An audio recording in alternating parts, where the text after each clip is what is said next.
അസ്സലാമു അലൈക്കും വറഹ്മത്തുള്ളാഹി തആല വബറകാതുഹു. പുത്തൻ വീട് തറവാട്ടിൽ സന്തോഷത്തിന്റെ നിമിഷങ്ങൾ. ആരിപ്പി വരുന്നുണ്ട്? കുട്ടിൻ്റെ അമ്മായി വരുന്നുണ്ടല്ലോ. സാജിയും ഭർത്താവും മക്കളും വരുമ്പോഴാണ് അത് ഉമ്മ പറഞ്ഞത്. ഉമ്മ, സാജിയെ ഉമ്മാൻ്റെ കുട്ടിക്ക് എന്താ വർത്താനം? ഉമ്മ സുഖം തന്നെ, കുഴപ്പമൊന്നുമില്ല. എല്ലാവരും ഉണ്ടല്ലോ. സമീറ മോളെ, സമീറ. ഉമ്മ. മോളെ ഇങ്ങോട്ട് നോക്ക്, ആരെ വന്നിക്കണ നോക്ക്. സാജിയും പുതിയാപ്പിളിയും കുട്ടികളൊക്കെ വന്നിക്കണടി. ഇത്ത ഇങ്ങോട്ട് പോരി, ഇരിക്കി. എന്തൊക്കെ സുഖമല്ലേ? കുഴപ്പമൊന്നുമില്ലല്ലോ. സത്യം പറഞ്ഞാൽ വീട്ടിലേക്ക് കയറി വരുമ്പോൾ വളരെയധികം മാന്യതയോടു കൂടിയാണ് അവൾ സംസാരിക്കുന്നത്. അതെ, ആങ്ങളുടെ ഭാര്യയാണെന്ന് തോന്നും. ആ രീതിയിലാണ് അവളുടെ പെരുമാറ്റങ്ങളും സ്വഭാവങ്ങളുമെല്ലാം. അല്ലമ്മ, കുട്ടിക്ക് പേരിട്ടോ? എൻ്റെ പൊന്നാര കുട്ടിയെ പേരൊക്കെ എപ്പോൾ ഇട്ടു? എന്തമ്മ, വല്യമ്മാൻ്റെ പേരേക്കാരല്ലേ? അല്ല, എൻ്റെ പേര് ആയിഷല്ലേ. അപ്പം ഞമ്മക്ക് ഇവിടെ ഒരു കുട്ടിയുണ്ട്. ആ കുട്ടിക്ക് ഐഷു എന്ന് പേരുണ്ടായതുകൊണ്ട് തൽക്കാലം നമ്മുടെ മുത്ത് നബിൻ്റെ പുന്നാര മോളെ പേരെന്നെ ആക്കിക്കണ് ഫാത്തിമ. ഇമ്മേ, വെറും ഫാത്തിമേ? എന്താ മങ്ങളെ കഥ? ഇപ്പോഴത്തെ കാലത്ത് വെറും ഫാത്തിമയ്ക്ക് ആരെങ്കിലും ഇടുമോ? എൻ്റെ പൊന്നാര പെണ്ണെ, പിന്നെ എന്താ ഇടുക? ഫാത്തിമ, സിനു, കുനു, മിനു, ലിനു, അങ്ങനെ ഓരോ പേരിട്ട് കണ്ട നല്ലൊരു പേരാണ്ട് കേടെടുത്തും. അങ്ങനല്ലേ? എല്ലാവരും ഫാത്തിമ കൂട്ടി നല്ല പേരിടും. പിന്നെന്താട്ടും? വിളിച്ചുമ്പോൾ ഫാത്തിമയില്ല, ഒന്നുമില്ല. ഓരോ റിനുവാളും കുനുവാളും മിനുവാളും സിനുവാളും അങ്ങനെ അങ്ങോട്ട് വിളിച്ചുകാണ്ട് ഒരു പേരാണ് മാറ്റി വെക്കും. ഫാത്തിമ എന്നുള്ള പേരിൻ്റെ അർത്ഥം എന്താ? നരകത്തിൽ നിന്ന് സംരക്ഷിക്കപ്പെട്ടവളാണ്. നല്ലൊരു പേര് നമ്മൾ മാറ്റി ഈ കണ്ണി കണ്ട പേര് ഒപ്പം ചേർത്ത് കാണ്ട് പിന്നെ ഒരു രണ്ടക്ഷരമുള്ള പേരാക്കി ചുരുക്കി അങ്ങോട്ട് ഓമന പേരാണ് വിളിച്ചു. ആ കുട്ടീൻ്റെ പേരിൻ്റെ അർത്ഥം തന്നെ അങ്ങോട്ട് മാറി. കുട്ടീനെ മറ്റു പലതായിരിക്കും വിളിച്ച. അതുകൊണ്ട് എൻ്റെ പൊന്നാര മോളെ, ഓൾക്ക് ഫാത്തിമ എന്നാണ് പേരിട്ടേക്കണ്. ഷാമോൻ തന്നെ ഇട്ടതാണ്. നമ്മൾ ആരും അഭിപ്രായം പറഞ്ഞിട്ടില്ല. എന്നോട് ചോദിച്ചൊന്ന് ഇങ്ങനെ. ഞാൻ പറഞ്ഞു എൻ്റെ കുട്ടീൻ്റെ ആഗ്രഹം അതാണെങ്കിൽ അതന്നെ ആയിക്കോട്ടെ. ഏറ്റവും നല്ല പേരെന്നല്ലേ, നമ്മളെ മുത്ത് ഹബീബ് സല്ലല്ലാഹു അലൈഹി വസല്ലം ഇട്ട പേരല്ലേ. അതുകൊണ്ട് ഇൻഷാ അല്ലാ അതന്നെ മതിയെന്ന് ഞാൻ മോനോണ്ട് പറഞ്ഞേക്ക്. എൻ്റെ കുട്ടിക്ക് പിന്നെ ഒരു എതിരും ഇല്ലല്ലോ. അത് മതി ഉമ്മ, അത് പോരെ? മോനെ അത് മതി. എന്നാൽ പിന്നെ ഫാത്തിമ തന്നെ വിളിക്കുക നല്ലത്. ഇപ്പം നമ്മളിപ്പോൾ സിറാജുദ്ദീൻ എന്നൊരു പേര് ഇട്ടു എന്ന് വിചാരിച്ചോ. നമ്മളോലെ സിറാജുദ്ദീനെന്ന് വിളിക്കൂലല്ലോ. സിറു, അജു, അങ്ങനെ ഓരോ പേരാണ് മാറ്റി വിളിക്കും. ഈ സിറാജുദ്ദീൻ എന്നുള്ള പേരിൻ്റെ അർത്ഥം എന്താ? ദീനിൻ്റെ വിളക്ക് എന്നാണ്. അപ്പോൾ ഈ ദീനിൻ്റെ വിളക്ക് എന്നുള്ള അത് മാറ്റിക്കാണ് നമ്മൾ വേറെ പേര് മാറ്റി വിളിച്ചുമ്പോൾ അത്രയും കാലം ഒന്ന് ദീനിൻ്റെ വിളക്ക്, ദീനിൻ്റെ വെളിച്ചെന്നൊക്കെ പറഞ്ഞ് വിളിക്കുമ്പോൾ നല്ലതല്ലേ. അതാണ് പറഞ്ഞ മക്കളെ, നല്ല പേരിട്ടുകാണ്ട് നമ്മൾ വടക്കായ പേര് ഒപ്പം കൂട്ടി ചേർക്കണ്ട. ഇടുന്ന ഒരു പേര് നല്ലതാണെങ്കിൽ അത് മതി. പിന്നെ വേറൊരു പേര് കൂട്ടിച്ചേർത്ത് ഓമന പേര് വിളിച്ചുമ്പോൾ പറ്റങ്ങട്ട് അതിൻ്റെ ആ പോരിഷാണ് നഷ്ടപ്പെട്ട്. എൻ്റെ ഉമ്മ, പിന്നെ ഇപ്പോഴത്തെ കാലത്തൊന്നും ഇങ്ങനെ ആരും വെറും ഫാത്തിമ ഒന്നും ഇടൂലട്ടോ. എൻ്റെ പൊന്നാര കുട്ടിയെ അത് മതി. ഫാത്തിമ എന്തോ ഒരു മൊഞ്ചുള്ള പേരാണ്. ഫാത്തിമാനെ കുറിച്ച് എത്ര പാട്ടാടി പെണ്ണെ ഉള്ളത് എനിക്കറിയില്ലേ? എനിക്കറിയാം. പെട്ടെന്ന് അതാ മരുമകനെ വിളിക്കുന്നു. മോനെ, അലിമോനെ ഇങ്ങോട്ട് പോരും മോനെ. മോനെന്താ പുറത്തിരിക്കണം? ഉമ്മ, എന്തൊക്കെ റാഹത്തല്ലേ? മോനെ അൽഹംദുലില്ലാ. അല്ലേ, കുട്ടീൻ്റെ പേരിനെ പറ്റി പറയണേ. അപ്പോൾ ഓള് പറ, എന്താ അമ്മ ഫാത്തിമ മാത്രം ഇട്ടത്? ഞാൻ പറഞ്ഞു, പൊന്നു മോനെ, നരകത്തിൽ നിന്ന് സംരക്ഷിക്കപ്പെട്ടവളല്ലേ, അത് എന്തിനാ നമ്മൾ ഒഴിവാക്കണേ? അത് വിളിച്ചോട്ടെ. ഉമ്മ, നല്ല പേരാണല്ലോ, മാഷാ അല്ലാ. ആരും ഉമ്മ ഇട്ടാണോ? അല്ല, ഷമ്മാസ് ഇട്ട തന്നെയാണേ. ഉമ്മ ആയിക്കോട്ടെ, റാഹത്തായി. പെട്ടെന്ന് സാജിയെ, മോളെ. ഉമ്മ, ഞാൻ ചായയൊക്കെ എടുത്ത് വെച്ചിക്കണ്. കുട്ടി ഒന്ന് കാണ്ടിരുന്നു. ഷമ്മാസാണ് ഇവിടെ ഇല്ലേനും. നുസൈബൊക്കെ എടുക്കണ റൂമൊക്കെ പിന്നെ ഓൻ പോവില്ലല്ലോ. അപ്പോൾ സാജി തന്നെ അതാ കുട്ടീനെ എടുത്ത് കൊണ്ടുവരുന്നു. എൻ്റെ പൊന്നാര പെണ്ണേ, ഇജ്ജാ പള്ളിയും വെച്ചുകൊണ്ട് അതിനെ എടുക്കണ്ടപ്പോൾ. കുട്ടി കുറച്ചൊക്കെ തടിയുള്ളതല്ലേ, അമ്മാൻ്റെ കുട്ടിയോട് വെച്ചാളി. ഐഷുമ്മ പെട്ടെന്ന് കുട്ടിയെ വാങ്ങി. മോനെ, ഇതാണ് നമ്മളെ ഫാത്തിമ കുട്ടി. മാഷാ അല്ലാ. ഇത് ബാപ്പന്നെയാണല്ലോ. സത്യം പറഞ്ഞ ഷമ്മാസിനെ കേൾക്കുമ്പോൾ വല്ലാത്തൊരു സന്തോഷമാണ്. പെട്ടെന്ന് ഷമ്മാസ് അങ്ങോട്ട് കയറി വരുന്നു. അളിയ അസ്സലാമു അലൈക്കും. വലൈക്കും അസ്സലാം. ഷമ്മസേ, എന്തൊക്കെയുണ്ട് മോനെ? സുഖല്ലേ? ഒരു വാപ്പയായില്ലേ? മാഷാ അല്ലാ. അള്ളാഹു ഹൈറും ബർക്കത്തും പ്രദാനം ചെയ്യട്ടെ. അളിയ നിങ്ങളിരിക്കി. പിന്നെ എന്തൊക്കെയുണ്ട്? സുഖല്ലേ നിങ്ങൾക്ക്? സാജിത്ത് എവിടെ? ഓളങ്ങടെ അകത്തേക്ക് പോയിക്കണ്. ചായ കുടിച്ചോ? ഇല്ല, ചായ കുടിക്കാൻ വേണ്ടി വിളിക്കുന്നുണ്ട്. അതൊക്കെ ഒന്നും കുഴപ്പമില്ലേ. എന്നാൽ അപ്പോഴേക്കും സമീറ അതാ വിളിക്കുന്നു. ഉമ്മ ചായ എടുത്തു വെച്ചിട്ടുണ്ട്. മോളെ, അലിമോനെ പോരി ചായ എടുക്കാൻ. ആഹാ, അപ്പോഴേക്കും ഇങ്ങനെ കടികളൊക്കെ ഉണ്ടാക്കിയോ? ആ, ഓൾക്ക് പൊറുതിയാടണേ. ഓള് ബേക്കറി ആർക്കും കൊടുക്കായക്കൂല. ഷാമുവും കൊണ്ടുപോയിട്ടില്ല, ഓൻ കൊണ്ടുവരും. ഉമ്മ ഞാൻ കൊടുന്നോളാം, പലഹാരങ്ങളൊക്കെ ആർക്ക് വരുമ്പോഴും കൊടുക്കാൻ കൊടുന്നോളാം എന്ന് പറയുമ്പോൾ ഇവള് പറയും, വേണ്ട, നിങ്ങൾ കുറച്ച് കോഴിമുട്ടേ പഴമൊക്കെ കൊണ്ടുവന്നാൽ ഞാൻ ഉണ്ടാക്കിക്കോളാം, എല്ലാ പലഹാരങ്ങളും ഞാൻ ഉണ്ടാക്കിക്കോളാം. ഓൾക്കതൊരു ഇഷ്ടമാണ്. ഓള് പറയും, എന്തിനാണ് വെറുതെ മനുഷ്യന്മാർക്ക് തിന്നാൻ പറ്റുന്നേ കൊടുത്തൂടെ എന്ന് പറയും. അങ്ങനെയാണ് ഓള്.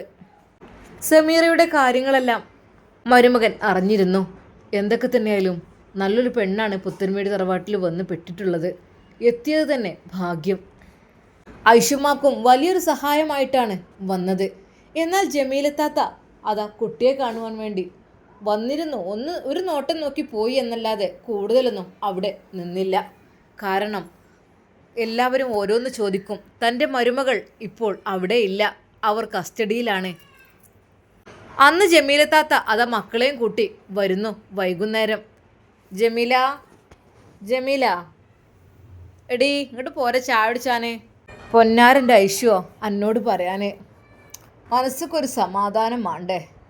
എടി? അല്ല, കുട്ടിനെ കാണപ്പോൾ ഷെറീനാനൊന്നും കണ്ടില്ലല്ലോ, അല്ലേ മണ്ടിപ്പഞ്ഞ് എത്രയാണല്ലോ?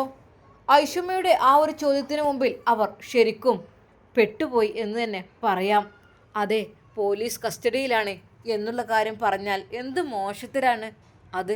എന്നാൽ റഷീദ് അന്ന് വന്ന് പറഞ്ഞ കാര്യം, ഉമ്മ നിങ്ങളെ മരുകളൊക്കെ കാട്ടിക്കൂട്ടിയതിൻ്റെ പ്രതിഫലമായിട്ട് ഇപ്പോൾ പോലീസ് പിടിച്ചു കൊണ്ടേക്കണേ.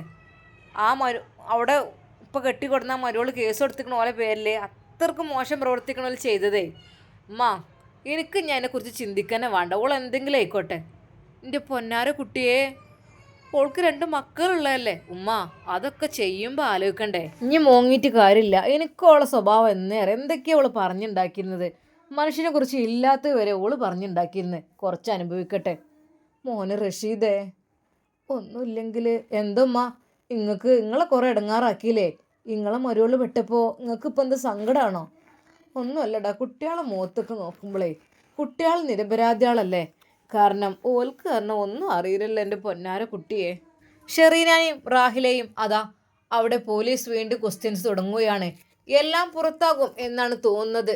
ഷെറീന പറഞ്ഞു, റാഹിലാണ് ഇതിൻ്റെ പിന്നിൽ, അവളാണ് എല്ലാം എടുത്തത്. അല്ല, എല്ലാം എന്ന് പറയാൻ എന്താ ഉള്ളത്? ശരിക്കും 10 പവൻ്റെ മാല അത് മാത്രം വെച്ച് അവർ പതുക്കെ മുങ്ങാൻ ശ്രമിക്കുമ്പോഴാണ് അറിയാതെ ഷെറീനയുടെ വായിൽ നിന്ന് അത് വന്നത്. സത്യം പറയണം, നിങ്ങൾ എന്തൊക്കെയാണ് അവിടുന്ന് മോഷ്ടിച്ചത്? അത് പറയില്ല നീ? ശക്തമായ രീതിയിൽ അതാ ഷെറീനയെയും റാഹിലയെയും പോലീസ് ഉപദ്രവിക്കുന്നു. സത്യം പറയണം, എന്തൊക്കെയോ ഇനിയും തെളിയാനുണ്ട്. അല്ലെങ്കിലുണ്ടല്ലോ ദാ നെഗത്തിനുള്ളിലേക്ക് സൂചി കയറ്റിയിറക്കും, നോക്കിക്കോ. അങ്ങനെ ചെയ്യല്ലേ. വേണ്ട, ഇവർ സത്യം പറയണമെന്നുണ്ടെങ്കിൽ അതേ മാർഗമുള്ളൂ. പെട്ടെന്ന് പോലീസ് അത് ചെയ്യുവാൻ നിൽക്കുന്ന പോലെ നിന്നപ്പോൾ പറയാം, എല്ലാം ഞാൻ പറയാം. ഞാൻ പറയടി. ഞാൻ പുത്തൻവീട് തറവാട് എന്ന സ്ഥലത്ത് ജോലിക്ക് നിന്നു. അവിടെ നിന്ന് എനിക്ക് നിലത്തുനിന്ന് വീണ് കിട്ടിയതാണ് ഇതൊക്കെ. എന്തൊക്കെ? മാല മാത്രല്ലേ? അല്ല, വേറെയും കുറച്ചൊക്കെ ഉണ്ടായിരുന്നു. ഓഹോ, അപ്പോൾ ഒരു സംഖ്യക്കുള്ളത് മോഷ്ടിച്ചിട്ടുണ്ടല്ലേ? അങ്ങനെയൊന്നുമില്ല, കിട്ടിയതെടുത്ത് പോകുന്നതാണ്. കിട്ടിയതെടുത്ത് പോകുന്നതല്ലടി. നിന്നെയൊക്കെ ഞാനുണ്ടല്ലോ. റാഹിലയെ ഡ്രസ്സിനെ പിടിച്ചുകൊണ്ട് അതാ കൊണ്ടുപോകുന്നു. പറയടി, പറയോ, എവിടെ നീ വെച്ചത്? സത്യം പറയണം, ദാ അടിച്ച് നിന്റെ കരണക്കുറ്റിയം പൊട്ടിക്കും. സാറേ, ഇനി തല്ലല്ലേ. എൻ്റെ ശരീരത്തിൽ ഇനി തല്ല് കൊള്ളാൻ ബാക്കി സ്ഥലമില്ല, അത്രക്കും. പിന്നെന്താ, കളവ് പറഞ്ഞ് നിങ്ങൾ വീണ്ടും വീണ്ടും ആളുകളെ പറ്റിച്ച് മോഷ്ടിച്ച് അതുകൊണ്ട് ജീവിച്ച്. അതേ, പോലീസൊക്കെ ഇവിടെ എന്തിനു നാട്ടിൽ? നിങ്ങളെപ്പോലുള്ള കള്ളന്മാരെ വളർത്താനല്ല, അതില്ലാതാക്കാനാണ്. പറയടി, ബാക്കി സ്വർണം എന്ത് ചെയ്തു? അതിപ്പോൾ അറിയണം. അത് സാറേ ഞാൻ പറയാം. സത്യം പറയണം. ബാക്കിയുള്ളത് എന്ത് ചെയ്തോ അതിപ്പോൾ അറിയണം. എവിടെ അത് നിങ്ങൾ ഉപേക്ഷിച്ചു? എവിടെ കൊണ്ടുപോയി വിറ്റു? വിറ്റിട്ടില്ല, ഒരിക്കലും വിറ്റിട്ടില്ല. പിന്നെ എവിടെ? ഇപ്പോൾ അറിയണത് എവിടെ? അത് സാറേ ഞാൻ പറയാം. കുറച്ച് വെള്ളം കുടിച്ചോട്ടെ. തുള്ളി വെള്ളം തരൂല. പറയടി. പറയാനാ പറഞ്ഞത്. നീയൊക്കെ അങ്ങ് അഹങ്കരിച്ച് പോവുമായിരുന്നു അല്ലേ? പറയാനാ പറഞ്ഞത്. സത്യം പറയണം. എവിടെ? അത് ഞാനുണ്ട്. എവിടെ ഒളിപ്പിച്ചു വെച്ചത്? വേഗം വിഴുങ്ങിയോ? വയറ് കീറിയാൻ പുറത്തെടുക്കത്. നോക്കിക്കോ. പോലീസിൻ്റെ ആ ഒരു വാക്ക്. ഇല്ല, ഒരിക്കലും ഇല്ല, അങ്ങനെ ചെയ്തിട്ടില്ല. പറയടി. ഷെറീനയുടെ അരികിലും പോലീസ് വന്ന് പറയുന്നു. നിനക്കൊക്കെ എന്തിൻ്റെ കേടാ? നിനക്ക് എത്ര മക്കളുണ്ടടി? എനിക്ക് 2 മക്കളുണ്ട്. നിങ്ങൾ ഉപദ്രവിക്കല്ലേ. അവൾക്കോ? അവൾക്കുണ്ടൊരു മോള്. മക്കളും കുട്ടികളൊക്കെ ഉള്ള നിങ്ങൾ ഈ ഒരു പ്രവർത്തിക്ക് നിൽക്കുക വല്ലാത്ത മോശം തന്നെ കേട്ടോ. ശരിക്കും അയ്യേ, വല്ലാത്ത നാണക്കേട്. ബാക്കി സ്വർണം എവിടെ? അതെവിടെ വെച്ചോ? അതറിഞ്ഞിരിക്കണം. സാറേ അതെനിക്ക് ഓർമ്മയില്ലേ? വീണ്ടും അതാ സെല്ലിലേക്ക് തള്ളിയിട്ട് അവിടെ വെച്ച് പൊതിരെ തല്ല് കിട്ടുന്നു ഷെറീനക്കും റാഹിലക്കും. പറയുന്നത് വരെ അറിയില്ല സാറേ, സത്യമായിട്ടും അറിയില്ല നിനക്ക്? മോഷ്ടിച്ച സ്വർണം എവിടെ വെച്ചത് നിനക്ക് അറിയില്ല അല്ലേ? നീ കളവ് പറയും അല്ലടി. സർ, വേറെ ശിക്ഷാ നടപടികൾ പ്രയോഗിക്കേണ്ടി വരും. അല്ലാതെ ഇവർക്ക് ഈ ചെറിയ ശിക്ഷ ഇതിനേക്കാളും വലിയ ശിക്ഷ എന്തെങ്കിലും ഉണ്ടോ? കൊന്നാളി, അടിച്ചു കൊന്നോളി. കൊല്ല, എന്നിട്ട് വേണം തെളിവ് നശിപ്പിച്ചു എന്നൊക്കെ പറഞ്ഞ പേര് വരാൻ. സത്യം പറയണം. എവിടെയാണ് നിങ്ങൾ എവിടെയാണ് സ്വർണം വെച്ചത്? ഒരുപാട് സ്വർണം ഉണ്ടെന്നാണല്ലോ കേട്ടത്. അത് എവിടെ വെച്ചു? ചുരുക്കി പറഞ്ഞാൽ അതാ റാഹിലയും ഷെറീനയും ശരിക്കും പെട്ടു എന്ന് തന്നെ പറയാം. അതെ, സ്വർണം കാണുന്നില്ല, അത് അറിയുന്നില്ല എന്നാണ് അവൾ പറയുന്നത്. അവർ ഇപ്പോൾ പറയുന്നത് സത്യമാണ്. അതെ, വെച്ച സ്ഥലം കാണുന്നില്ല. എന്നാൽ പോലീസുമാർക്ക് മനസ്സിലായി ഇത് തികച്ചും കളവ് തന്നെയാണ്. അവരെ കൊണ്ട് സത്യം പറയിപ്പിച്ചേ അടങ്ങൂ. നിന്റെ വീട് ഫുള്ളായിട്ടൊന്ന് ചെക്ക് ചെയ്യണം. സാറേ ഞാൻ വീട്ടിലല്ല വെച്ചത്. പിന്നെ? ഞാൻ വീടിൻ്റെ മുറ്റത്തായിരുന്നു വെച്ചത്. മുറ്റത്തോ? ആഹാ, പഠിച്ച കള്ളികളാണല്ലോ 2 പേരും. മുറ്റത്തെവിടെ? മുറ്റത്ത് കുഴിച്ചിട്ട് വെച്ചതായിരുന്നു. ഓഹോ, ബെസ്റ്റ്. കണ്ടില്ലേ, 2 എണ്ണം കിട്ടിയപ്പോൾ തന്നെത്താലും അങ്ങോട്ട് സത്യം പറഞ്ഞു തുടങ്ങി. ആഹാ, എന്നോടാ അവരെ കളി. അതെ, കുറേ പെണ്ണുങ്ങളെ ഞാൻ അതുപോലെ പിടിച്ചിട്ടുണ്ട്. കുറേ ക്രിമിനൽസിനെ. ആണുങ്ങളെക്കാളും പല രീതിയിൽ ബുദ്ധി ഉപയോഗിച്ച് ചെയ്യുന്നത് പെണ്ണുങ്ങൾ തന്നെയാണ്. അതുകൊണ്ട് തന്നെ ഞാനിവിടെ എത്തിയത് ഇങ്ങനെ 2 കള്ളത്തികൾ എനിക്ക് എൻ്റെ കസ്റ്റഡിയിൽ എടുക്കാനായി. ഏതായാലും ഒരു പരാതി കിട്ടിയപ്പോൾ ചുരുളങ്ങനെ അഴിയുകയാണ്. എന്നാൽ ഈ സമയം റസിയ അതാ അവരുടെ വീട്ടിലേക്ക് തിരിച്ചെത്തിയിട്ടുണ്ട്. നാസറും ഒളിവിൽ നിന്ന് എത്തിയിട്ടുണ്ട്. പാവം, മോളെ വിചാരിച്ചിട്ടാണ് വന്നത്. അതെ, റാഹിലയുടെ മകൾ അവിടെ തനിച്ചാണ്. ആ കുട്ടിയെ ഓർത്തിട്ട് തൽക്കാലം അയൽവാസിയുടെ വീട്ടിലേക്കായിരുന്നു ആ കുട്ടി ഓടി രക്ഷപ്പെട്ടത്. എന്നാൽ റസിയ വന്നു അവളെ കൂട്ടിക്കൊണ്ടുവന്നു. മോള് പേടിക്കണ്ട കേട്ടോ. മോളൊന്നും കണ്ട് പേടിക്കണ്ട, അമ്മ ഉണ്ടല്ലോ അനക്ക്. എന്നാൽ നാസർ ശരിക്കും വീട്ടിൽ തന്നെ പിന്നെ ഒളിവിൽ കഴിയുകയാണ് ഉണ്ടായത്. നാസറിനെ പിടിക്കാൻ പറ്റിയിട്ടില്ല. അത് മറ്റൊരു കേസിനാണ്. അത് ഉമ്മയെ ഉപദ്രവിച്ചു, ഉമ്മയെ വൃദ്ധസദനത്തിൽ കൊണ്ടാക്കി എന്നുള്ളതിൻ്റെ കേസിൽ. പെട്ടെന്നതാ ഒരു പോലീസ് വണ്ടി അങ്ങോട്ട് വരുന്നു. അതിൽ ഷെറീനയും റാഹിലയും ഉണ്ടായിരുന്നു. നിങ്ങളുടെ വീടൊന്ന് ചെക്ക് ചെയ്യണം. ചെക്ക് ചെയ്തിട്ട് ഇവർ കുറച്ചും കൂടി സ്വർണങ്ങളൊക്കെ എടുത്തിട്ടുണ്ട്. അതൊക്കെ ഒന്ന് എവിടെയാണെന്ന് സെർച്ച് ചെയ്യണം. എന്നാൽ റസിയയെ കണ്ട റാഹിലയും ഷെറീനയും അവളെ രൂക്ഷമായി നോക്കി. എടീ, നിനക്ക് ഞാൻ വെച്ചിട്ടുണ്ട് കേട്ടോ. നീ കേസിൽ പെടുത്തിയിട്ട് നീ ഇവിടെ സുഖമായി വാഴുമല്ലടി. നിനക്ക് നിന്നെ കയ്യിൽ കിട്ടട്ടെ. അവർ പല്ലുറുമ്മ കൊണ്ട് എന്തൊക്കെയോ റസിയോട് ആംഗ്യം കാണിച്ചു. പോലീസുമാരൊന്നും കാണാതെ താൻ കുഴിച്ച കുഴിയിൽ താൻ തന്നെ വീണു എന്ന് പറഞ്ഞ പോലെ തന്നെയായി. അതെ, അന്ന് ആ സ്വർണ്ണാഭരണങ്ങളൊക്കെ എടുത്തു കൊണ്ടുവന്നു. സുഖസുന്ദരമായി കഴിഞ്ഞു. പക്ഷേ അവസാനം നമ്മൾ തന്നെ അതിൽ പെട്ടു. വീടിനുള്ളിൽ നിന്ന് എല്ലാം വലിച്ചിട്ട് നോക്കുകയാണ് പോലീസ്. സാറേ, അവിടെ ഒന്നല്ല ഞാൻ വെച്ചത്. ആർക്കറിയാം, അകത്ത് എന്തെങ്കിലും ഉണ്ടോ അറിയില്ലല്ലോ. ആകെ അകമൊത്തത്തിൽ പരിശോധിച്ചു. വീണ്ടും മുറ്റത്തേക്ക് ഇറങ്ങി. ഇവിടെ എന്താ? ആ ചായ്പിൻ്റെ വാതിൽ തള്ളി തുറന്നുകൊണ്ട് അത് അമ്മായിൻ്റെ റൂമായിരുന്നു. പെട്ടെന്ന് ആ കുട്ടിയുടെ സംസാരം അവിടെ മുഴങ്ങി. എന്നാൽ റാഹില ആ കുട്ടിയെ രൂക്ഷമായി നോക്കി. എന്തിനാടി അത് പറഞ്ഞു കൊടുത്തത്? ഇനിയിപ്പോൾ അതിൻ്റെ പേരിൽ കേസായിരിക്കും, പീഡിപ്പിച്ചെന്ന് പറഞ്ഞിട്ട്. എല്ലാ റൂമും പരിശോധിച്ചു, ആരുമില്ല. എന്നാൽ അതാ പേടിച്ച് വിറച്ച് ഒരാൾ അവിടെ ഇരിക്കുന്നുണ്ടായിരുന്നു, ആ കട്ടിലിൻ്റെ ചോട്ടിൽ. മറ്റാരുമായിരുന്നില്ല, നാസർ ഒളിവിലായിരുന്നു. ആ വീട്ടിലേക്കാണ് പോലീസ് വന്നത്. പോലീസ് അവിടമാകെ ഒന്ന് അരിച്ചുപെറുക്കി നേരെ പുറത്തേക്ക് പോകുവാൻ വേണ്ടി നിന്നു. പെട്ടെന്നാണ് കട്ടിലിനടിയിലേക്ക് ടോർച്ചടിച്ച് നോക്കിയത്, സംശയ നിവാരണത്തിൽ. ഇനി അവിടെ എങ്ങാനും ആഭരണങ്ങൾ ഒളിപ്പിച്ചു വെച്ചിട്ടുണ്ടോ എന്നറിയുവാൻ വേണ്ടിയിട്ട്. പെട്ടെന്നാണ് കട്ടിലിനിടയിൽ പതുങ്ങിയിരിക്കുന്ന ഒരാളെ പോലീസ് കാണുന്നത്.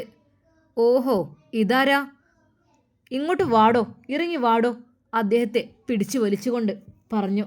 എന്നെ ഒന്നും ചെയ്യരുത് സാറേ, ഞാനൊന്നും ചെയ്തിട്ടില്ല. പെട്ടെന്ന് റാഹിലയും ഷെറീനയും അതെ പിടികിട്ടി, ഞങ്ങളുടെ ആങ്ങള നാസറിനെയും പിടികിട്ടി എന്നുള്ള യഥാർത്ഥ സത്യം അവർ മനസ്സിലാവുകയാണ്. അതെ, അന്ന് നമ്മൾ തിരഞ്ഞ കക്ഷിത ഇവിടെയുണ്ട്. ശരിക്കും അയാൾ പേടിച്ചു വിറച്ചു. പൊന്നു സാറേ, ഞാനൊന്നും അറിഞ്ഞുകൊണ്ട് ചെയ്തതല്ല, എനിക്കൊന്നും അറിയൂല. ഇവരാണ് അതിൻ്റെയൊക്കെ ഏജൻറ്റ്. പിന്നെ നിങ്ങൾ പറഞ്ഞ പൊന്നിൻ്റെയും പണത്തിൻ്റെയും കാര്യമൊന്നും എനിക്കതായിട്ടൊരു ബന്ധമില്ല. സത്യമാണോടോ പറയുന്നത്? അതോ ആങ്ങളെയും പെങ്ങന്മാരും കൂടി എല്ലാവരും കൂടി ഒരു ടീമായിട്ട് ആ ഗോൾഡ് അങ്ങ് ഷെയർ ചെയ്തോ? ഒരിക്കലുമില്ല സാറേ, ഒരു തരി പൊന്നോ പണ്ടമോ അല്ലെങ്കിൽ പൈസ എനിക്ക് കിട്ടിയിട്ടില്ല. അയാൾ കരഞ്ഞുകൊണ്ടാണ് അത് പറഞ്ഞത്. എന്നാൽ റസിയ അത് നോക്കി നിന്നു. ഓഹോ, എന്തൊക്കെയാണ് ഇവിടെ നടന്നിട്ടുണ്ട്? കള്ളികളെല്ലാം പുറത്തു വരുന്നുണ്ടല്ലോ. സത്യം പറഞ്ഞാൽ തൻ്റെ ഭർത്താവിനോടും അവൾക്ക് ദേഷ്യമാണ് വന്നത്. ഒരു ഉമ്മയെ ആ ഒരു വൃദ്ധസദനത്തിൽ കൊണ്ടുപോയി ഇടുക, എന്നിട്ട് 3 മക്കളും കൂടി സുഖിക്കുക, അതായിരുന്നു അവരുടെ പ്ലാനിങ്. പക്ഷേ ഒന്നും നടന്നില്ല. എനിക്കത് സഹിച്ചില്ല. അവരെന്നെ ഭ്രാന്തി എന്ന് വരെ വിളിച്ചു. അതെ, റസിയോടാ അവരുടെ കളി. ഒരുപാട് കഷ്ടപ്പെടുത്തിയില്ലേ എല്ലാവരെയും. എന്നാലേ ഇനി അത് നടക്കില്ല. അങ്ങനെ അവനെയും കസ്റ്റഡിയിൽ എടുക്കുകയാണ്. പറയണം, എവിടെയാണ് നിങ്ങളത് ഒളിപ്പിച്ചു വെച്ചത്? മുറ്റത്താണ് സർ. പെട്ടെന്നാണ് പോലീസിൻ്റെ കണ്ണുകളിൽ അത് പെട്ടത്. കഴിഞ്ഞ പ്രാവശ്യമേ അത് നോക്കിയിരുന്നു. അതെ, മഞ്ഞൾ കിളച്ചതാണല്ലേ. ഓഹോ, ശരി. ഇതൊക്കെ എന്താണ്? ഇവിടെയൊക്കെ എന്തേ കുഴിയെടുത്തത്? സാറേ, ഇവിടെ എവിടെയോ ഞങ്ങളെ പൊന്ന് കുഴിച്ചിട്ടിട്ടുണ്ട്, അത് കിട്ടണില്ല, മറന്നുപോയി. എന്തിനാണ് നിങ്ങൾ ഈ മുഖത്ത് നോക്കി കളവ് പറയുന്നത്? സത്യം പറയണം. റാഹിലിയെ വീണ്ടും അവളുടെ മുഖം പിടിച്ചുകൊണ്ട് പറയുന്നു. പറയടി, നീ പറയില്ലേ? പറയടി. മുഖത്ത് നോക്കി തല്ലിക്കൊണ്ടാണ് പറഞ്ഞത്. എവിടെയാണ് ഇത് ഒളിപ്പിച്ച് വെച്ചിട്ടുള്ളത്? പറ, നീ പറയില്ലേ? ദേ വായിലേക്ക് കനൽ കോരിയിടും, ഓർത്തോ. സാറേ, അറിയില്ല, എവിടെ വെച്ച ഓർമ്മയില്ല. കിട്ടാത്തത് കൊണ്ടാണ് ഇത്രയധികം കിളക്കൽ വന്നിട്ടുള്ളത്. എടോ, നീ ആ സ്ക്വാഡിനെ ഒന്ന് വിളിച്ചേ. ഇവിടെ എവിടെയോ എന്തൊക്കെയോ സ്വർണ്ണാഭരണങ്ങൾ ഒളിഞ്ഞു കിടക്കുന്നുണ്ട്. അത് ഭൂമിയിലെ സ്വർണങ്ങളെല്ലാം കുഴിച്ചിട്ടുണ്ടെങ്കിൽ ശരിക്കും ശബ്ദമുണ്ടാക്കുന്ന മെഷീനുമായിട്ട് വരുവാൻ വേണ്ടിയിട്ടാണ് അവരോട് ആവശ്യപ്പെട്ടത്. അങ്ങനെ അവർ വന്നു. എല്ലായിടത്തും പരിശോധിക്കുന്നു, എവിടെയും ശബ്ദം കേൾക്കുന്നില്ല. സർ, എവിടെയൊന്നും സാധനമുള്ളതായിട്ട് മെഷീനിൽ തെളിയുന്നില്ല. അങ്ങനെയാണെങ്കിൽ ശബ്ദം വരുമല്ലോ. നൈസായിട്ട് ഇവിടെ നിന്ന് മാറ്റിയിട്ടുണ്ട്. ഇവളുമാരെ അങ്ങനെ വിട്ടാൽ പറ്റില്ല. നടക്കങ്ങോട്ട്. നേരെ ജീപ്പിലേക്ക് വലിച്ചിട്ട് 3 പേരെയും കൊണ്ടുപോവുകയാണ്. റസിയ ശരിക്കും സന്തോഷിക്കുകയാണ് ചെയ്തത്. ഇങ്ങനെയുള്ള പൊണ്ണം ഭർത്താവും പെങ്ങന്മാരും എല്ലാത്തിനേക്കാളും നല്ലത് ഒറ്റയ്ക്ക് ജീവിക്കാണ്. മോളെ വാ. ആ മോളെയും കൊണ്ട് നേരെ റസിയ വൃദ്ധസദനത്തിലേക്കാണ് പോയത്. ഉമ്മ, മോളെ, അല്ലാ പഠിച്ചോനെ, എൻ്റെ കുട്ടികളാരും വന്നില്ലല്ലേ? ഉമ്മ, നിങ്ങളെ കുട്ടികളൊക്കെ ഇനി വരുമെന്ന് തോന്നുന്നില്ല. ഓലല്ല ഞങ്ങളിവിടെ കൊണ്ടുവന്നിട്ടത്. എൻ്റെ പേരക്കുട്ടിയല്ലത്. മോളെ, ഉമ്മമാനോട് സലാം പറഞ്ഞാണ്. ഉമ്മമ്മ, അസ്സലാമു അലൈക്കും. വലൈക്കും അസ്സലാം. ഉമ്മാൻ്റെ കുട്ടി പഠിപ്പൊന്നും പഠിച്ചിരുന്നിട്ടാ. ഉമ്മ ഏതായാലും അടുങ്ങാറായി. എനിക്കിവിടെ കുറേ ചങ്ങായിമാരും ചങ്ങാഴ്ചകളൊക്കെ ഉണ്ട്. സ്നേഹത്തോടെ എല്ലാവരും എന്നെ നോക്കുന്നുണ്ട്. പക്ഷേ എൻ്റെ മക്കൾ എന്നെ കൊണ്ടുവന്നിട്ടിട്ട് ഒന്ന് തിരിഞ്ഞു നോക്കിയില്ലല്ലോ. അതാലോചിക്കുമ്പോഴാണ് കുട്ടിയെ വല്ലാത്ത വിഷമം. ഉമ്മാൻ്റെ കുട്ടി അങ്ങനെ ഒന്നും ആവരുതിട്ടാ. ഇല്ല ഉമ്മമ്മ, നിങ്ങൾ ഞങ്ങളെ കൂടെ പോരി വീട്ടിക്ക്, നമുക്ക് പോകാം വീട്ടിക്ക്. ഉമ്മ നിങ്ങൾ പോരി, ഇങ്ങളെ ഞാൻ നയിച്ച് പോറ്റിക്കൊണ്ട്. മോളെ ഉമ്മാൻ്റെ കുട്ടി, എനിക്കിങ്ങനെ സ്നേഹം, എനിക്ക് എൻ്റെ മക്കൾക്ക് എന്നോട് സ്നേഹമില്ല, മരക്കൊക്കെ സ്നേഹം. എടി റസിയ, എടി പാവാ സമീറ പണിക്ക് പുത്തൻ വീട് തറവാട്ടിക്ക് പോയിക്കണ്. ഉമ്മാൻ്റെ കുട്ടി ഒന്ന് പോയി എന്നോണ്ടിട്ടാ അവിടെ, അല്ലാതെ ഇപ്പം ഞാൻ ആരോടാ പറയാ. എനിക്ക് മക്കൾ 3 ഉണ്ടെങ്കിലും 3 കണക്ക് തന്നെ. എനിക്ക് പുറമക്കാരായ നിങ്ങളൊക്കെ തന്നെ ഉള്ളൂ എൻ്റെ സ്വന്തമായിട്ടുള്ളത്. ഉമ്മ നിങ്ങളൊന്നും കൊണ്ടും വിഷമിക്കണ്ട. ഉമ്മ നമുക്ക് വീട്ടിലേക്ക് പോവട്ടോ. ഇല്ലടി ഇല്ല, ഇനി മരിക്കുകയാണെങ്കിൽ ഇവിടെ കിടന്നങ്ങോട്ട് മരിച്ചോളാം. അല്ലമ്മ നിങ്ങൾ പോന്നാണി വരി, നമുക്ക് പോകാം, നിങ്ങളെ കൊണ്ടുവരാൻ വേണ്ടി വന്നതാണ്. ഉമ്മ നമുക്ക് പോവാം വീട്ടിക്ക് കേട്ടോ. മോളെ മാണ്ടടി, എൻ്റെ സമീറാനെ കടുപ്പം കാട്ടിയപ്പോൾ അന്നെ ഒരു കാട്ടാൻ മടിക്കൂല, പിന്നെ എന്നെ പുറത്താക്കി എന്നെ പിന്നെ ചവിട്ടി പുറത്താക്കലേക്കാരം. അതുകൊണ്ട് ഇനി ഏതായാലും എനിക്ക് അധികം ആയുസ്സൊന്നും ഉണ്ടാവില്ലല്ലോ, മരുന്നും ഗുളികയും വരെ എടുത്തു തരൂല. അപ്പം എന്താ, മരുന്നും ഗുളികയും കുടിച്ച് അസുഖം മാറിയാൽ പെട്ടെന്ന് മരിച്ച് പോകില്ലല്ലോ എന്ന് വിചാരിച്ചിട്ട് അതായിരുന്നു. സാരില്ലടി, സാരില്ല, ആയിക്കോട്ടെ. എൻ്റെ മക്കൾ ഇത്രയും പെറ്റുപോറ്റി വളർത്തിണ്ടാക്കിയ പോലെ എന്നെ ഇവിടെ കൊടുന്ന് തള്ളിയിട്ട് എൻ്റെ മനസ്സൊക്കെ ഇങ്ങോട്ട് എനിക്ക് ഇടങ്ങാറ് തീരുന്നില്ല. ഉമ്മ സാരില്ല, വരി, നിങ്ങളെ ഞാൻ നോക്കിക്കൊണ്ട്, നിങ്ങൾ പോരി. മരുമകൾ സ്നേഹത്തോടെ ആ ഉമ്മയെ അതാ കൊണ്ടുപോകുകയാണ്. എന്നാൽ ആ ഉമ്മ പറയുകയാണ്, മോളെ ഉമ്മ ഇപ്പം അങ്ങോട്ട് പോരുന്നില്ല, നിങ്ങൾ ജീവിച്ചോളി, അവിടെ നല്ല ചേൽക്ക്, എന്നെ ഞോല അവിടെ നിർക്കായിക്കൂലടി. സത്യമായിട്ടും എൻ്റെ ഉമ്മ ഓലൊന്നും അവിടെ ഇല്ല, നിങ്ങൾ പോന്നാണേ, നിങ്ങൾ പോന്നാളി. ഒരിക്കൽ പോലും മക്കളെ പോലീസ് പിടിച്ചു കൊണ്ടേ കാര്യം ഉമ്മയോട് പറഞ്ഞില്ല. ഒരു പക്ഷെ അതറിഞ്ഞാൽ ആ ഉമ്മ വിഷമിക്കും. എന്തൊക്കെ തന്നെ കാട്ടല്ലോ, പെറ്റ് തള്ളാരെ വേദന അതുണ്ടാവില്ലല്ലോ ആർക്കും. അതുകൊണ്ട് തന്നെ ആ കാര്യം റസിയ മറച്ചു വെക്കുകയാണ്. എൻ്റെ കുട്ടി പുത്തൻ വീട് തറവാട്ടിക്കൊന്ന് പോയിക്കോളി, മോൾട്ടിനെയും കൂട്ടിട്ട്. അവിടെ ഒരു പെണ്ണ് പെറ്റെടുക്കാനൊക്കെ നിൽക്കണ്ടേനു, അതൊക്കെ പെറ്റെക്കണോ എന്താവോ. ഏതായാലും ഒന്ന് പോയിക്കാളി. അറിയില്ലേ, ഏത് ബസ്സുകാരോട് ചോദിച്ചാലും ഓട്ടോറിക്ഷക്കാരോട് ചോദിച്ചാലും അറിയാം. ഉമ്മ ഞമ്മക്ക് എല്ലാവർക്കും കൊണ്ട് പോന്നാൽ. ഞാൻ ഇല്ല കുട്ടിയെ, ഞാൻ ഇവിടെ കണ്ട് കിടന്ന് മരിച്ചോളാം. എനിക്കിതാ പ്രായമായ കുറേ ആൾക്കാരിതാ പാവങ്ങൾ റബ്ബേ, ഓലിങ്ങനെ നോക്കും, ആരെങ്കിലും വരുന്നുണ്ടോ ഞങ്ങളെ നോക്കാൻ, പേരക്കുട്ടികൾ വരുന്നുണ്ടോ, മക്കൾ വരുന്നുണ്ടോ എന്നിങ്ങനെ നോക്കിക്കൊണ്ട് നിൽക്കും. പക്ഷേ ഒരു കുട്ടിയും വരൂല. എന്താ ചെയ്യുക, ഇന്നെ നോക്കജെങ്കിലൊന്ന് വരുന്നുണ്ടല്ലോ. എൻ്റെ സമീർ അറിഞ്ഞിട്ടുണ്ടാവില്ല, ഒന്ന് കുട്ടി പോയി കാര്യങ്ങളൊന്ന് പറഞ്ഞാലിട്ടാ. അങ്ങനെ ഇതാ ആ ഉമ്മയുടെ വാക്ക് കേട്ട് മോൾട്ടിയെയും കൂട്ടി റസിയ നേരെ പുത്തൻ വീട് തറവാട്ടിലേക്ക് പോവുകയാണ്. ഒരു ഓട്ടോറിക്ഷക്കാരനോട് പറഞ്ഞു, അതെ സ്ഥലത്തിൻ്റെ പേരും വീടിൻ്റെ പേരും പുത്തൻ വീട് തറവാട്. അറിയാലോ, അറിയാതെ നമ്മൾ ഷമ്മാസിൻ്റെ വീട്ടിലേക്കല്ലേ, ആയിക്കോട്ടെ. അപ്പോൾ തന്നെ അവർ ഓട്ടോയിൽ കയറി പോയി. അങ്ങനെ അതാ ആ ഒരു വലിയ വീടിൻ്റെ മുറ്റത്ത് അവർ ഓട്ടോറിക്ഷ ഇറങ്ങി. ഓട്ടോറിക്ഷക്കാരനുള്ള പൈസയും കൊടുത്തു. നിങ്ങൾ പോയിക്കോളിട്ടെ, ഞങ്ങളിപ്പോൾ വരാം. നമ്മൾ അറിയൊന്നുമില്ല, പക്ഷേ എൻ്റെ മോളെ കാണുമ്പോൾ സമീർ അറിയിക്കും. വരി, നമുക്ക് അടുക്കള ഭാഗത്ത് കൂടെ പോകാം. അടുക്കള ഭാഗത്ത് കൂടെ ആ വലിയ വീട്ടിലേക്ക് കടന്നു ചെല്ലുകയാണ്. പെട്ടെന്ന് അതാ ഐഷുമോൾ അങ്ങോട്ട് ഇറങ്ങിച്ചെന്നു. പെട്ടെന്ന് ഒട്ടും പ്രതീക്ഷിക്കാതെ ഒരു കുട്ടി, അതല്ലേ നല്ലൊരു മോള്, മാഷാ അല്ലാ. പെട്ടെന്ന് സമീറ, സമീറ എടി മോളെ, എന്നെ ആരെ വിളിക്കണ്ടല്ലോ. അവൾ വാതിൽ തുറന്ന് പുറത്തേക്ക് ഇറങ്ങി. ഇത് നിങ്ങൾ, എനിക്ക് മനസ്സിലായില്ല ശരിക്കും ഇങ്ങോട്ട്. പൊന്നു മോളെ സമീറ, ഞാൻ എൻ്റെ ഭർത്താവിൻ്റെ 2ാം ഭാര്യയാണ്. അത് കേട്ടപ്പോൾ അവളുടെ കണ്ണുകൾ നിറഞ്ഞു. കരയൊന്നും വേണ്ട, ഞാൻ ഒരു സങ്കടം പറയാൻ വന്നതാണ്. ഒരിക്കൽ പോലും ഓല് എന്നോട് ഭാര്യ വീട്ടിലുണ്ട് എന്നതിനെക്കുറിച്ചൊന്നും പറഞ്ഞിട്ടുമില്ല, ഞാൻ അറിഞ്ഞിട്ടുമില്ല. പക്ഷേ വീട്ടിലെത്തിയപ്പോഴാണ് അറിഞ്ഞത്, വയസ്സായൊരു ഉമ്മ അവിടെ മൂലക്കൽ കിടക്കുന്നുണ്ട്. ഒരു തുള്ളി വെള്ളമോ വറ്റോ അതിന് കൊടുക്കണില്ല, ഗുളിക എടുത്ത് കൊടുക്കണില്ല. ആകപ്പാടെ പിന്നെ എന്തൊക്കെയേ കാട്ടിക്കൂട്ടുക ഓല്. എൻ്റെ സ്വർണ്ണപ്പെട്ടി, ഞാൻ കൊണ്ടുവന്ന ആഭരണങ്ങൾ എടുക്കുക, കൊണ്ടുപോവുക, അത് വിൽക്കാനൊക്കെ ജ്വല്ലറിക്ക് കൊണ്ടുപോയിക്കണ് എന്നൊക്കെ തോന്നുന്നുണ്ട്. പെട്ടെന്ന് സമീറ വിചാരിച്ചു, റബ്ബേ എൻ്റെ 3 പവൻ്റെ മാല അവർ കൊണ്ടുപോയി വിറ്റ് തന്നെയാണ്, എൻ്റെ ഫോണും കാണാനില്ലാതേക്കണേ. അതെ, സെമീറാക്ക് എന്തൊക്കെ പ്രശ്നങ്ങളൊക്കെ ഉണ്ടായിരിക്കും എനിക്ക് നന്നായിട്ട് അറിയാം. എന്തായാലും നാസർ ഖാൻ്റെ ഒപ്പം ഞാൻ നിന്നിക്കണ വിചാരിച്ചു. കാരണം മൂപ്പരായിട്ട് എനിക്ക് വലിയൊരു ഇതൊന്നുമില്ല. കാരണം മഹാമോശമാണ് സ്വഭാവം. അതുകൊണ്ട് തന്നെ ഞാൻ മൂപ്പരപ്പം നിൽക്കാനും നിൽക്കണില്ല. ഞാൻ പോവാണ്. എനിക്കൊരിക്കലും മൂപ്പരപ്പം നിൽക്കാൻ പൂതില്ല. എല്ലാവരും കൂടി പറഞ്ഞ് കെട്ടിച്ചതല്ലേ, എനിക്ക് പൂതി തന്നെ അല്ലേനോ. ഏതായാലും നിങ്ങളൊരു ഭാര്യയുള്ള സ്ഥിതിക്ക് ഞാനവിടെ നിൽക്കണ ഒട്ടും ശരിയല്ല. ഞാൻ പോയിക്കോളാം. പെട്ടെന്നാണ് മോളെ മോൾട്ടിയെ അതെ മോൾട്ടിനെ ഞങ്ങൾക്ക് എങ്ങനെ കിട്ടിയത്? മോൾട്ടിനെ കിട്ടിയത് ഞങ്ങൾ വൃദ്ധസദനത്തിൽ നിന്ന് വരികയാണ്.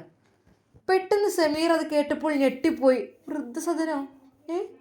ആ നിങ്ങളമ്മാനെ, അതായത് ഓലമ്മാനെ വൃദ്ധസദനത്തിലാണ് കൊണ്ടാക്കിയിട്ടേക്കണത്. ഞാനും മോൾട്ടിയും കാണാൻ വന്നതായിരുന്നു. ആ ഉമ്മ കരഞ്ഞ് കരഞ്ഞ് മക്കളെ 3 ആളെ പെറ്റുപോറ്റി വളർത്തിയിട്ടും ഓല് 3 ആളും കൂടി കൊണ്ടുപോയിട്ടിക്കണ് വൃദ്ധസദനത്തിലാണ്.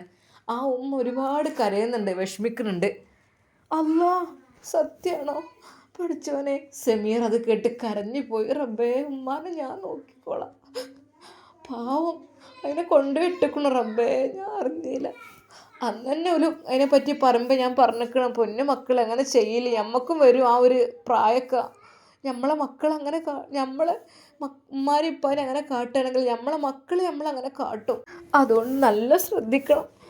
ഞാനത് ഓരോട് പറഞ്ഞണം. ഓരെപ്പോഴും പറയണൊരു വാക്കാണ്. സത്യം പറഞ്ഞ സെമീറാക്ക് അത് വല്ലാത്ത ഒരു സങ്കടമാവുകയാണ്. ഉമ്മയെ വേഗം വൃദ്ധസദനത്തിലാക്കണം. എന്നിട്ട് ഉമ്മ മരിച്ചു എന്നോ എന്തെങ്കിലുമൊക്കെ പറഞ്ഞിട്ട് ആ സ്ഥലം വീതിച്ചെടുക്കണം. അവിടെ മെയിൻ റോഡിൻ്റെ വക്കത്ത് ഉമ്മക്ക് കുറച്ച് സ്ഥലമുണ്ട്. 5, 6, 8 ലക്ഷം വരെ അയക്കണമെന്നാണ് പറഞ്ഞു കേട്ടത്. എങ്ങനെയെങ്കിലും ഉമ്മാനെ കൊണ്ട് ഒപ്പിടിപ്പിച്ച് കണ്ടേ ആ സ്ഥലം കൈക്കലാക്കണം.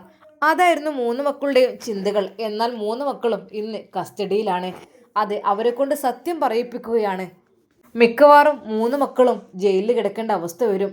ഇനിയിപ്പോൾ നാസറിൻ്റെ കാര്യത്തിൽ എന്താണാവോ. എന്നാലും വലിയ അക്രമങ്ങൾ നടത്തിയതും വലിയ രീതിയിൽ മോഷണം നടത്തിയതും അവരായതുകൊണ്ട് മിക്കവാറും റാഹിലയും ഷെറീനും തന്നെ അകത്താവും എന്നുള്ള കാര്യം ഉറപ്പാണ്.